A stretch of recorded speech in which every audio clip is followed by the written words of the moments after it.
15장까지의 말씀을 놓고 보면 아브라함이라고 하는 사람에 대한 생애에 대한 기록이 쭉 기록되어져 있습니다. 오늘 나눈 말씀을 기억하시면서 또 한 주 동안 12장부터 25장까지 그 말씀을 한번 쭉 읽어보시면 좋겠습니다. 창세기 12장에 보게 되면 하나님은 하나님의 깊은 경륜과 섭리 가운데에 인류를 구원하시기 위한 계획 속에 한 사람 75세 된 아브라함을 부르시는 장면이 나옵니다. 그렇게 하나님의 부르심 가운데 시작된 아브라함의 새로운 인생 여정길이 창세기 25장에 가게 되면 7절과 8절에 이렇게 정리하는 것을 보게 되는데, 그의 나이가 175세가 되었다라고 했고, 그가 나이가 높고 늙어서 기운이 다하여 하나님의 은혜 가운데 그 기운이 다하여 이제 하나님을 부르심을 받았다라고 성경은 기록해요. 그러니까 창세기 12장부터 25장까지의 내용은 아브라함의 인생 가운데 100년 동안의 삶의 여정이 어떠했는지를 요약해서 기록해 놓은 말씀이라 할 수 있겠습니다. 그리고 이러한 아브라함의 인생 여정 어간에 또 누가 소개되는가 하면 75세 때 아브라함이 하나님께 부름받을 때 함께 그 길에 동행했던 롯이라고 하는 이 조카의 인생이 그 아브라함 100년간의 그 인생 여정 어간에 소개되고 있는 것을 보게 됩니다. 왜 이렇게 소개하고 있는 것일까요? 아브라함의 인생을 소개하면서 왜 롯의 인생을 소개하는 것일까요? 비교해 보라는 거죠. 눈여겨보라는 거예요.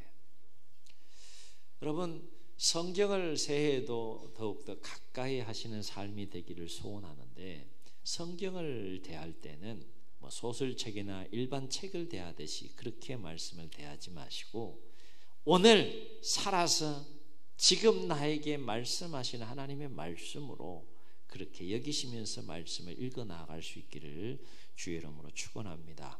왜냐하면 성경은 결코 그 시대, 그 사건, 그 인물에게 갇혀있는 사건이 결코 아니라는 거예요.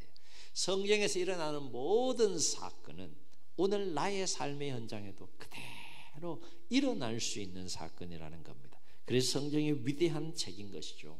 세계적인 가장 오랫동안 인류에게 사랑받는 베스트셀러가 되는 이유가 여기에 있는 거예요. 죽은 책이 아니고 과거의 이야기가 아니라 매일매일 ing, 현재 진행형으로 살아서 역사하시는 하나님의 말씀이기 때문에 위대한 책인 것이죠. 왜냐하면 그때 역사하신 하나님은 오늘도 변함없이 살아서 우리의 삶 가운데 역사하시기 때문이다 라고 하는 것입니다. 새해에도 하나님 말씀을 더 가까이 하는 한 해가 되시기를 예수님의 이름으로 축복합니다. 아브라함의 인생을 소개하고 그 어간에 롯의 인생을 소개하는 건 두 사람 여러분 잘 주목해서 보라는 거예요. 주목해서 보게 되면 두 사람의 인생을 놓고 비교해 볼 때 우리가 눈여겨서 주목해 봐야 할 것이 있다는 거예요. 분명히 75세 아브라함의 경우를 놓고 보면 하나님께 부름을 받았어요. 하나님의 사람으로서의 새로운 인생, 새로운 삶을 출발합니다. 우리가 새해를 새롭게 출발하는 것처럼 출발하는데, 그 아브라함의 인생 여정길을 쭉 따라가다 보면 그의 인생길에는 항상 평탄한 길만 걷진 않았어요. 수많은 어려움들이 있었어요. 시련들이 있었고 고난들이 있었고요. 그리고 하나님의 사람으로 부름받고 하나님의 말씀을 쫓아서 시작된 삶의 여정이지만 그도 연약한 우리와 똑같은 인간이기 때문에 하나님 말씀대로 살지 못하는 연약한 모습도 보게 되고, 또 믿음이 연약하고 무너지는 그 아브라함의 모습도 여과 없이 그대로 성경에 소개하고 있는 것을 보게 돼요. 고난이 있었습니다. 넘어짐도 있었습니다. 이토록 부족하고 연약한 아브라함의 인생 여정 100년 동안의 이야기가 쫙 기록이 됩니다. 그런데 놀라운 사실은 뭔가 하면 아브라함이 주어진 걸어가는 삶의 상황이 어떠하든지 간에 그 모든 삶의 상황 속에 누가 함께 하시는 겁니까? 하나님이 함께 하시다. 이게 중요한 거예요. 내가 겪는 삶의 상황은 다양할 수 있어요. 그러나 그 여정 가운데 성경을 다시 한번 가만히 읽어보세요. 그 여정 한 걸음 한 걸음 모든 여정 가운데 하나님의 시선이 떠나지 않습니다. 아브라함을 떠나지가 않아요. 그리고 때를 따라서 하나님께서 그 아브라함에게 특별한 사랑과 능력으로 은혜와 또 복을 더하여 주시는 가운데 그 인생이 아름답게 마무리되는 모습을 볼 수 있다라고 하는 거예요. 그런데 또 누가 소개되고 있습니까? 그 100년의 아브라함 인생 여정 안에 이 롯이라고 하는 조카의 인생이 소개되고 있어요. 롯이라고 하는 인생, 우리가 잘 아는 것처럼 롯은 아브라함을 떠나게 됩니다.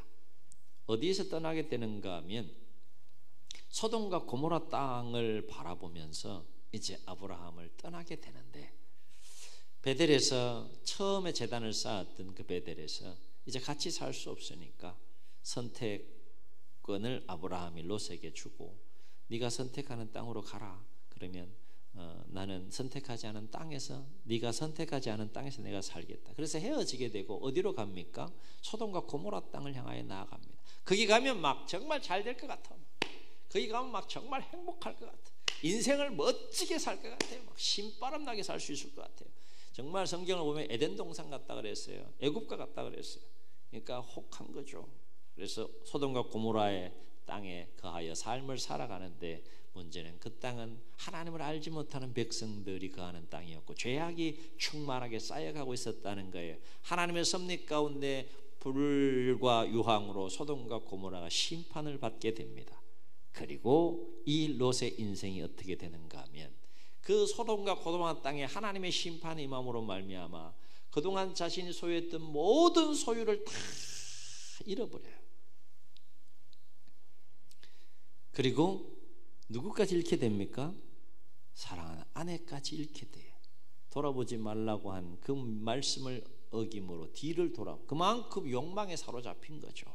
소금기둥으로 변해버린 그 아내를 잃어버리게 되고, 두 딸과 함께 겨우 소돔과 고모라를 빠져나가서 어디에 가게 되는가 하면 산으로 올라갑니다. 산으로 올라가서 성경에 보게 되면 굴에 거하였다라고 했어요. 산에 있는 굴 속에서 인생을 살다가 불행하게 삶을 마무리하는 인생이 롯의 인생이다 하는 거예요. 두 사람의 인생, 한 번밖에 살 수 없는 그 인생의 여정길을 걸어가면서 아브라함의 인생은 계속 올라갑니다. 롯의 인생은 계속 기울어집니다. 아브라함의 인생 가운데는 계속 영적인 복이 임하고, 그리고 물질의 복을 비롯한 그 삶의 모든 환경이 다 형통함으로 역사해 갑니다. 롯의 인생은 그 모든 것들이 계속해서 기울어져가는 인생을 보게 되는 거예요. 2023년도 하나님께서 우리에게 허락해 주셨습니다. 간절히 바라옵고 원하옵는 것은 이 한 해의 삶 속에 하나님께서 복의 복을 더하여 주셔서 롯의 인생과 같은 삶이 아니라 아브라함처럼 영적인 복과 모든 물질을 비롯한 삶의 복에 풍성한 은혜가 임하는 복된 한 해가 되시기를 예수님의 이름으로 축원합니다. 그렇다면 왜 아브라함은 하나님의 은혜와 축복 속의 삶을 살다가 생을 마감하는데, 롯의 인생은 왜 그렇게 불행하게 삶을 마무리할 수밖에 없었느냐? 두 사람의 인생을 성경을 통해서 추적하여 따라가 보고 비교해 보게 되면 중요한 결정적인 이유를 발견하게 됩니다. 아브라함의 삶 가운데는 있는 것이 롯의 삶 가운데는 없는 거예요. 이 있고 없음의 차이가 두 사람의 인생을 어떻게 바꾸어 놓는지 성경을 통해서 보게 된다는 겁니다. 무엇이 아브라함의 인생에는 있었고 무엇이 롯의 인생에는 없었느냐? 무엇이 두 사람의 인생을 그토록 놀랍게 차이나게 갈라놓았느냐? 성경을 통해서 두 사람의 인생을 눈여겨보게 되면 한 가지 결정적인 이유를 발견하는데, 그것은 뭔가 하면 아브라함의 인생 여정 가운데에는 진정으로 하나님을 경외하며 예배하는 삶이 있었다는 거예요. 그러나 롯의 인생에는 예배하는 삶이 없어요. 이게 아무것도 아닌 것 같아도 성경을 통해서 우리가 두 인생을 놓고 비교해 보면 얼마나 중요한 결정적인 차이고 이유인지를 우리가 다시 한번 우리가 마음에 새길 필요가 있다는 것입니다. 다시 말해 아브라함의 여정을 보게 되면 아브라함은 가는 곳마다 제단을 쌓고 하나님을 예배합니다. 롯의 인생은 아브라함과 같은 하나님을 진정으로 경외하는 마음과 예배하는 삶이 없이 오직 자신의 생각과 욕망을 쫓아 삶을 살아갑니다. 얼핏 생각하면 자신의 욕망을 쫓아 삶을 살아가는 자가 더 행복하고 더 형통하고 더 잘 될 것 같지만, 우리는 인생을 바라볼 때 통으로 바라볼 수 있어야 되고 영생의 관점에서 우리의 인생을 바라볼 수 있어야 한다. 부분으로 끊어서 보지 말라는 거예요. 삶은 부분으로 끊어지는 것이 아니잖아요. 통으로 볼 수 있어야 되고 영원의 관점에서 우리의 삶과 인생을 바라보면서 삶을 살 때 지혜롭게 하루하루의 삶을 살아갈 수 있다라고 하는 것입니다. 우리는 오늘 말씀을 통해서도 아브라함이 얼마나 하나님을 경외하는 온전한 예배자로서의 삶을 살았는지 그 가장 최고 분수령이 되는 사건이 오늘 우리가 읽은 말씀의 내용이다 라고 하는 것입니다. 아시다시피 아브라함의 나이 100세 때 얻은 이삭을 하나님께서 바치라고 하는 장면이 오늘 우리가 읽은 본문의 말씀이에요. 100세 때 얻었어요. 75세 때 약속해가지고 하여튼 우리 하나님 막 뜸을 엄청나게 들였어요. 막 25년 동안 마음을 졸이게 해가지고 막 그렇게 아브라함의 인생을 끌고 가다가 100세가 딱 되어서 준 아들 얼마나 귀하겠습니까? 그런데 그 하나님이 지금 뭐라고 그러는 거예요? 아브라함 보고 그 아들 바치라는 거예요. 이게 말이 되는 겁니까? 우리는 이미 다 알고 있는 이야기이기 때문에 뭐 아브라함이니까 충분히 가능한, 여러분이라면 할 수 있겠어요? 예? 이게 아브라함 입장에서 보게 되면 정말 쉽게 받아들일 수 없는 하나님의 그 명령이에요. 어느 날 하나님은 어느덧 이삭이 100세에 얻은 이삭이 자라서 번제나무를 짊어질 정도의 나이가 되었을 즈음에, 아마 20세 이하의 나이는 나와 있지 않지만 그 번제의 나무를 짊어질 정도면 20세 이하의 청소년 정도 이렇게 자라지 않았을까 우리가 생각해 볼 수 있는 것이죠. 그 즈음에 하나님은 이삭을 모리아 산에 올라가서 번제로 바치라 라고 명령합니다. 아브라함 입장에서 보면 참으로 이러한 하나님의 명령이 가혹한 명령일 수 있어요. 어떻게 하나님이 나에게 이렇게 할 수 있겠는가? 그것도 뜸을 들여서 25년 만에 준 그 언약의 씨앗이고 독자인 이 이삭을 어떻게 하나님은 번제로 바치라고 하느냐? 차라리 소 100마리를 바치라 그러면 내가 바치겠는데 이 아들을 바치라고 하니 여러분 이상하지 않구나.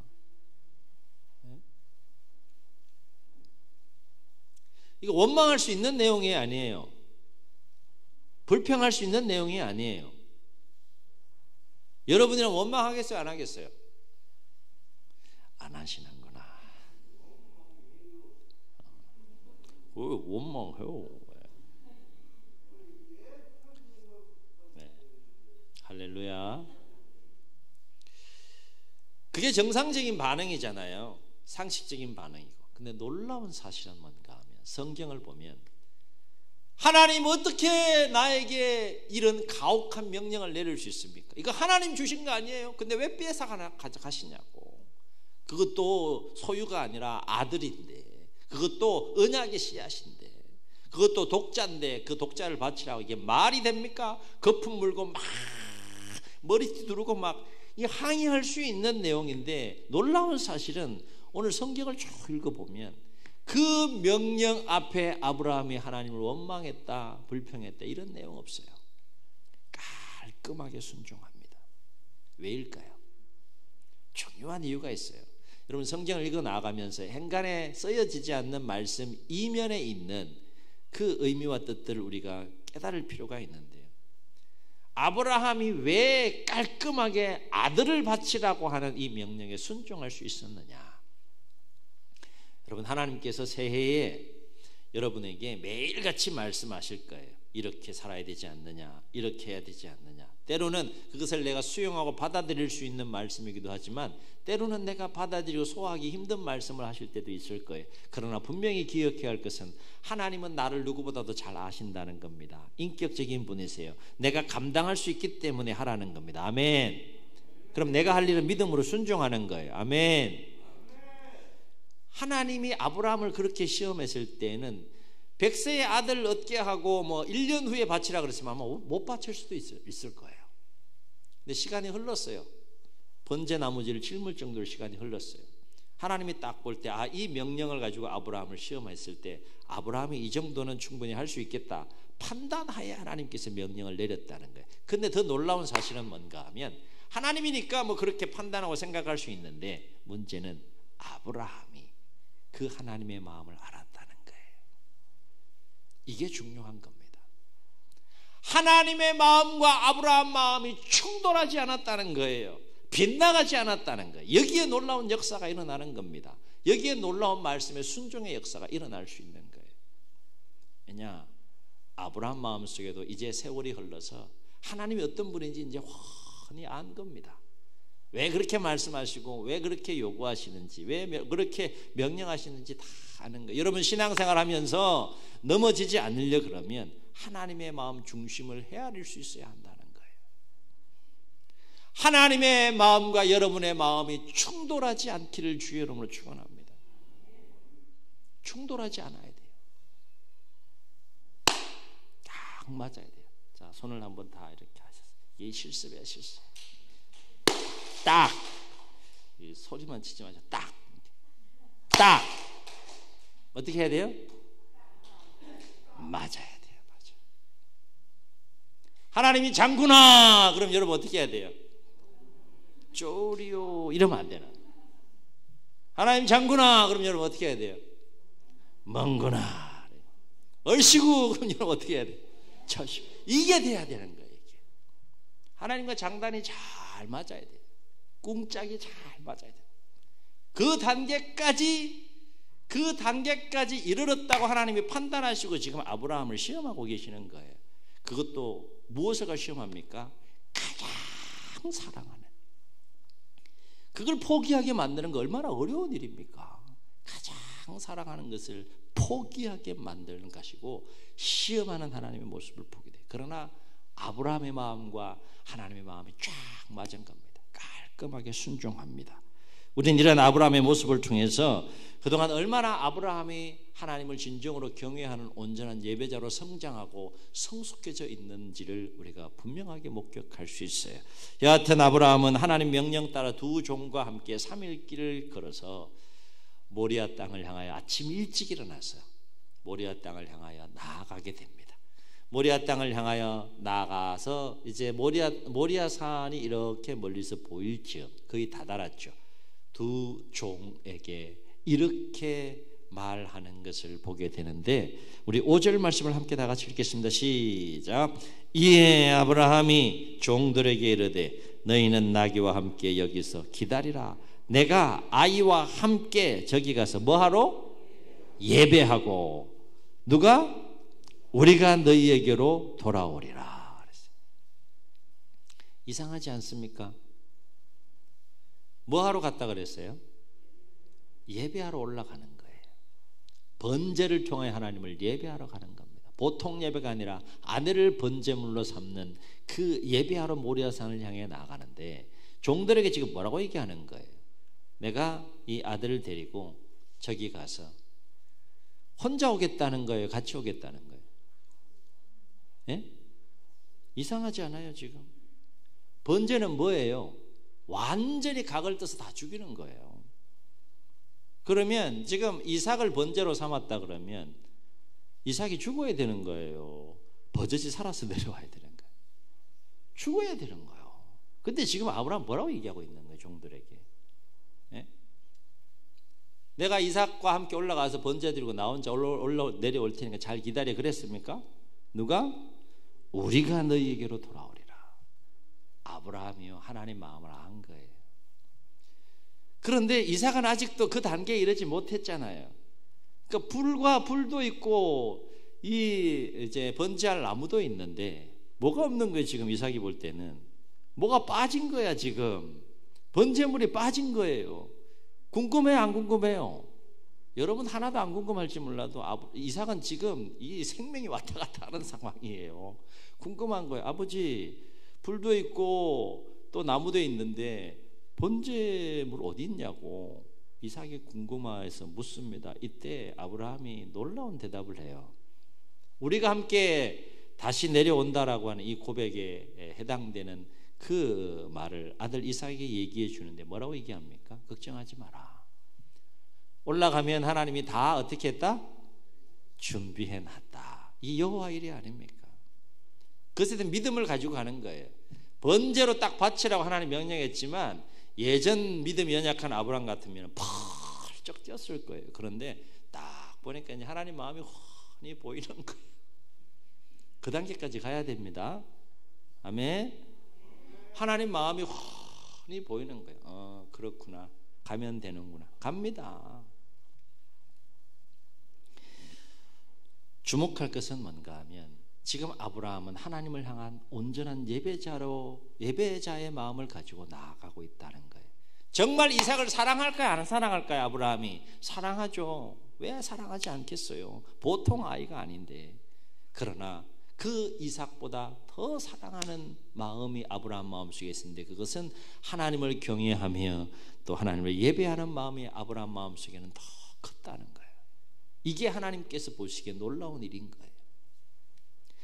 내가 가장 사랑하는 것보다도 더 하나님을 사랑하는 마음이 아브라함 마음속에 지금 있기 때문에 이게 가능하다는 겁니다. 그래서 번제물로 이삭을 바치라고 하는 명령에 순종해서 모리아산을 향하여 나아갑니다. 새해 이런 놀라운 믿음의 역사가 우리 가운데, 순종의 역사가 우리 가운데 일어날 수 있기를 주의 이름으로 축원합니다. 여러분, 하나님의 놀라운 권능과 역사를 체험하려고 그러면 기존에 가지고 있던 믿음의 단계로는 이거는 경험할 수가 없는 겁니다. 늘 그 자리에 머물러 신앙생활을 하는 거예요. 넘어야 되지 않겠습니까? 뭘 넘기세요? 무엇으로? 믿음으로 순종하며 넘는 거예요. 그걸 한번 경험해 보시라고요. 때로는 버거운데, 믿음으로 순종하는 것이 버거운데 한번 순종해 보시라고. 그럴 때 새로운 은혜가 임하고 새로운 능력이 임하는 것을 경험하게 된다는 거예요. 여하튼 아브라함은 순종해서 모리아산에 오릅니다. 그리고요, 모리아산에 올라가서 뭐 해야 됩니까? 제단을 딱 쌓습니다. 그리고 그 다음 뭐 했다 그랬어요? 이삭을 딱 결박했다 그랬어요. 여러분이라면 결박 당하겠어요? 안 당하겠어요? 이것도 이상한 장면이에요. 지금 누가 힘이 더 세겠어요? 네? 아브라함이 철인입니까? 아들이 더 세겠어요? 아브라함이 100세가 훨씬 넘은 이 할아버지 이 아브라함이 힘이 더 세겠어요? 아버지 지금 뭐 하는 겁니까? 지금 아버지 지금 제정신입니까? 막 이렇게 막 뭐 대들 수 있는 상황이에요. 지금 아버지가 갑자기 이상한 행동을 하기 시작하는 겁니다. 자기를 지금 결박한 거예요. 그리고요, 칼을 제단 위에 지금 결박된 채 이삭이 딱 올라가 있어요. 그리고 뭐 해야 돼요? 이제 번제로 드려야 되니까 칼을 딱 들었어요. 10절 보세요. 10절 읽겠습니다. 시작. 손을 내밀어 칼을 잡고 그 아들을 어떻게 하니? 잡으려고 하니. 자, 우리 하나님 대단하신 분이요. 좀 일찍 좀 가르쳐 주시고 말씀해 주시면 마음 졸이지도 않고 좋겠는데, 아이고 하나님이 지금쯤이면 뭔가 사인을 주셔야 되는데, 아브라함도 지금 초조하지 않습니까? 믿음을 가지고 올라오긴 왔지만은 이 아들을 결박하고 다 제단에 올려놓고 지금 막 칼을 빼서 잡으려고 하는 순간까지도 아무 역사가 없는 거예요. 얼마나 마음이 졸이겠어요. 그러나 우리 하나님은 타이밍의 하나님이에요. 타이밍. 한번 따라해 보시겠습니다. 타이밍의 하나님. 이 얘기는 뭔가 하면 끝까지 하나님 의지하고 끝까지 하나님 붙잡고 끝까지 하나님 신뢰하며 삶을 살라는 거예요. 끝까지 가봐야 돼요. 아멘. 중간에 가다가 포기하지 말라는 거예요. 끝까지 의지하고 나가보는 거예요. 우리 하나님은 끝까지 코너에 몰아넣으시고 역사하시는 그런 모습들을 우리가 성경을 통해서도 보게 되고 우리의 삶 속에서도 경험하게 되는데, 어쨌든 칼을 탁 빼들고 탁 내리치려고 하는 순간 하나님이 깜짝 놀라서 성경을 보면 아브라함아 아브라함아 아브라함을 부르시는 장면을 보게 돼요. 그리고 뭐라고 얘기합니까? 아들에게 손대지 말라.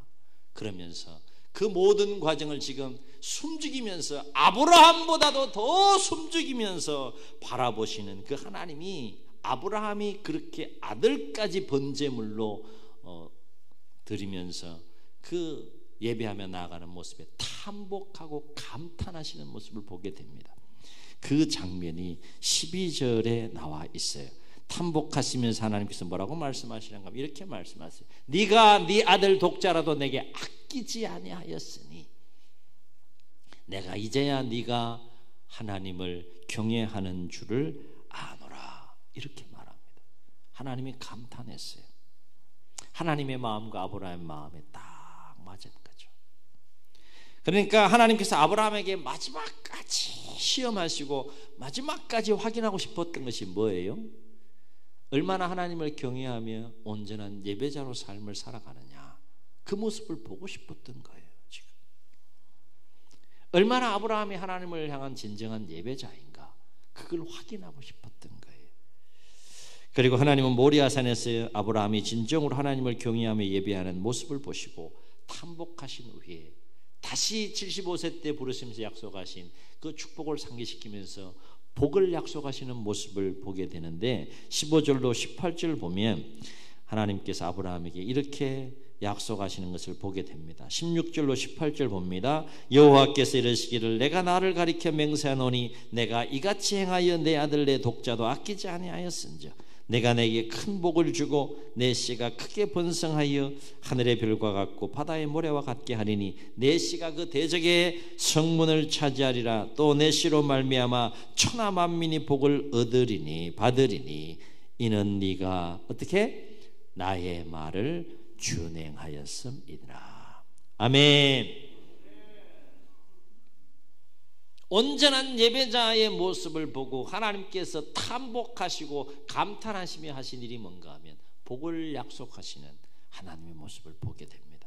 그리고 창세기 24장 1절에 보게 되면 그 이후에 아브라함의 노년이 그 생을 마감하실 때까지의 삶이 어땠는지를 짤막하게 요약해 놓고 있는데, 창세기 24장 1절은 이렇게 요약합니다. 아브라함이 나이가 많아 늙었고 이제 죽을 때가 됐다는 거죠. 아브라함의 나이가 많아 늙었고 여호와께서 그에게 함께 따라해 보시겠습니다. 범사에 복을 주셨더라. 아멘. 아브라함은 삶을 살면서 그 복을 느꼈을까요? 못 느꼈을까요? 느꼈다는 거죠. 새해 여러분 하루하루 삶을 살아가면서 하나님 정말 나를 사랑하시는구나, 나를 축복하시는구나, 이걸 머리로만 아는 것이 아니라 구체적인 삶 속에서 체험하고 경험하고 느끼고 누릴 수 있는 이 복된 한 해가 될 수 있기를 주의 이름으로 축원합니다. 사랑하는 성도 여러분, 오늘 아브라함과 롯의 인생을 우리가 비교하면서 우리의 마음속 깊은 곳에 새겨야 될 중요한 진리가 뭘까요? 이거 하나 분명하게 새기고 출발하자는 겁니다. 새해 우리의 삶의 여정 가운데에 예배가 무너지게 되면 삶이 무너지고 인생이 무너진다는 겁니다. 동의하시든 하지 않든 성경이 우리를 통해 가르쳐주는 말씀이에요. 그러나 어떠한 삶의 여정 속에서도 진정으로 하나님을 경외하는 마음을 가지고 예배가 회복되고 예배가 세워지게 되면 그 삶과 그 인생은 반드시 하나님의 은혜와 축복 속에 세워진다는 거예요. 아멘. 이 예배가 얼마나 중요한지. 새해 여러분 온전한 예배자로 하나님을 향하여 나아갈 수 있는 몸부림이 있기를 주의 이름으로 축원합니다. 우리의 인생을 주관하신 하나님은 아브라함의 경우처럼 하나님을 진정으로 예배하는 자를 축복하신다는 거예요. 여러분, 예배가 삶과 인생의 승리의 비결인 줄로 믿습니다. 예배 잘 드리십시다. 아멘. 예배 잘 드리세요. 공예배를 비롯해서 예배 잘 드리세요. 아무것도 아닌 것 같아도 중요한 진리를 오늘 말씀을 통해 우리에게 깨우쳐 줍니다. 사랑하는 성도 여러분, 새해가 밝았습니다. 우리가 새해를 살면서 하나님의 은혜와 축복 속에서 모든 고난과 어려움들을 능히 이겨내고 이 올 한 해를 승리하려면 우리가 무엇에 최선을 다해야 되느냐? 물론 목표를 세워야 됩니다. 계획을 세워야 됩니다. 일상에 최선을 다하고 충실해야 됩니다. 그러나 무엇보다도 열심을 내고 최선을 다해야 할 것은 아브라함의 경우처럼 하나님을 진정으로 사랑하고 하나님을 예배하는 삶에 최선을 다해야 한다라고 하는 것입니다. 왜냐하면 삶은 우리의 손에 달려있는 것 같아도 인생을 주관하시는 분이 하나님이시기 때문이고 우리의 삶과 인생은 하나님 손에 달려있기 때문이고 하나님은 진정으로 하나님을 예배하는 자를 축복하시기 때문이다 라고 하는 것입니다. 바라옵기는 오늘 말씀을 기억하시면서 새해는 더욱더 온전한 예배자로 하나님을 향하여 나아가는 거룩한 몸부림이 우리 가운데 있기를 주의 이름으로 축원합니다. 그래서 진정으로 하나님을 경외하고 예배하는 자에게 부어주시는 하나님의 은혜와 복을 더 풍성하게 누리고 크게 승리하는 이 새해가 되시기를 예수님의 이름으로 축원합니다. 축원합니다. 우리 말씀을 기억하시면서 함께 찬양하시고 한번 통성으로 기도합니다.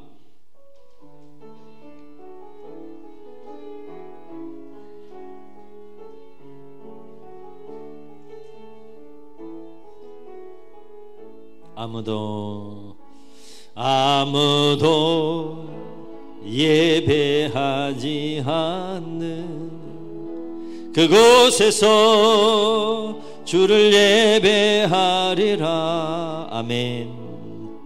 아무도 찬양하지 않는 그곳에서 나 주를 찬양하리라. 아멘. 아무도 헌신하지 않는 그곳에서 주께 헌신하리라. 누구도 증거하지 않는 그곳에서 나 주를 증거하리라. 내가 밟는 모든 땅 주를 예배하게 하소서.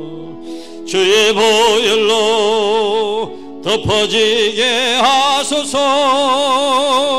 내가 선이고 주의 거룩한 곳 되게 하소서. 주의 향기로 물들인 내가 밟는 모든 땅, 내가 밟는 모든 땅 주를 예배하게 하소서. 주의 보혈로 덮어지게 하소서. 내가 선이고 주의 거룩한 곳 되게 하소서. 주의 향기로 물들이소서. 눈을 감읍시다. 함께 말씀을 기도하시면서 생각하시면서 기도하실 때 새해를 허락해 주셨습니다. 여러분 최선을 다할 것입니다. 그러나 우리의 최선만 가지고 수고와 땀만으로 승리할 수 없습니다. 하나님의 도우심이 필요합니다. 은혜와 사랑과 축복이 필요합니다. 어떻게 사시겠습니까? 롯처럼 사시겠습니까? 아브라함처럼 사시겠습니까? 주여, 우리 안에도 아브라함과 같이 하나님을 진정으로 예배하고 하나님을 진정으로 경외하는 삶을 살아갈 수 있도록 도와주옵소서. 온전한 예배자로 이 하늘을 살며 예배자에게 부어주시는 하나님의 은혜와 복을 마음껏 누리며 승리하는 이 한 해가 되게 하옵소서. 우리 말씀 기억하시며 주님 제 이름 부르시고 통성으로 기도합니다. 주여